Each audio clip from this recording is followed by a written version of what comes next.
Aloha everyone, Stephanie Dutcher here bringing you everything that's happening on Maui. So we right now are currently in the midst of this big old Kona low, this big storm. We have had rain for the last couple days, hoping that it's going to be lifting soon. The island definitely needs the rain, but I know that I am looking forward to the more predictable, sunny, blue sky weather that we are so used to here on Maui.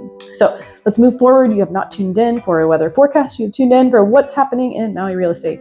So what I have seen in the last month is that there has been a good amount of buyer activity, a good uptick in that, which is to be expected because this is our busy season. Alongside the uptick in buyer activity has also been a large number of properties that have also been listed. So we know right now that our market has a large amount of inventory. And so we don't have enough buyers. We have a lot of properties for sale. And although some buyers have come off the sidelines, which is great because the interest rates have come down, by the way, it's a great time to be buying, the inventory has continued to increase. And so it's still very much lopsided in favor of the buyers and not so much of the sellers. So for those of you who have been sitting on the sidelines, now is a great time to be contemplating getting back on the market, looking for properties. It's a good time to be landing a deal.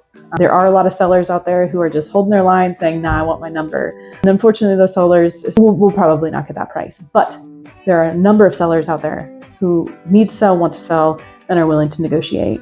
So give me a call if buying on Maui is something that you have been considering. Now is a excellent time. And maybe now might not be the time, but you want to plan for something in the future. Let's still have a conversation. It is always a good idea. Luck favors the prepared. So let's prepare what those next steps look like for you in the future.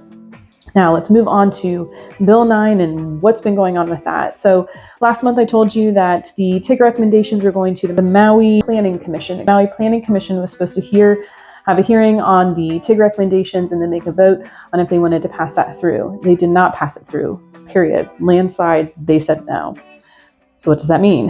That means that it now has to go back to the Maui County Council, and then they have to vote, and they have to have a 2/3 supermajority vote to be able to pass through these TIG recommendations to create the new hotel zoning, to create a pathway for many of these condos to change their zoning from apartment to hotel. Now, will the Maui County Council have a 6-3 vote? Will they get that 2/3 majority? And I highly doubt it. That would require 4 of the members who have been staunchly for the bill passing cleanly as it is with no TIG recommendations. That would require one of them, at least one of them, to change their tune. It would also require Lee and Hodgins to change their vote. I just don't see that happening. So it seems like the writing is on the wall for what's going on. Now, why did the TIG recommendations have to go to the Maui Planning Commission to get voted down, even though it's going to go back to the council to have a final vote? I don't know. It seems redundant. It seems very bureaucratic. It seems like it just feels like a big dog and pony show that's been going on this whole time. We're just playing a game. It doesn't feel like anything's getting done. It seems like that's kind of been the whole point.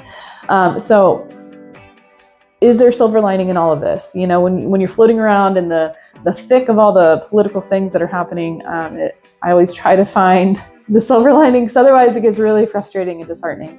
But I think that the silver lining of this getting knocked down by the Planning Commission is that a lot of people have been kind of waiting to see what was going to happen with that before moving forward, like full steam ahead with the lawsuits. They wanted to see, okay, are they going to hold up and pass through the things that they said they were going to pass through, or are they not? And then clearly they're not.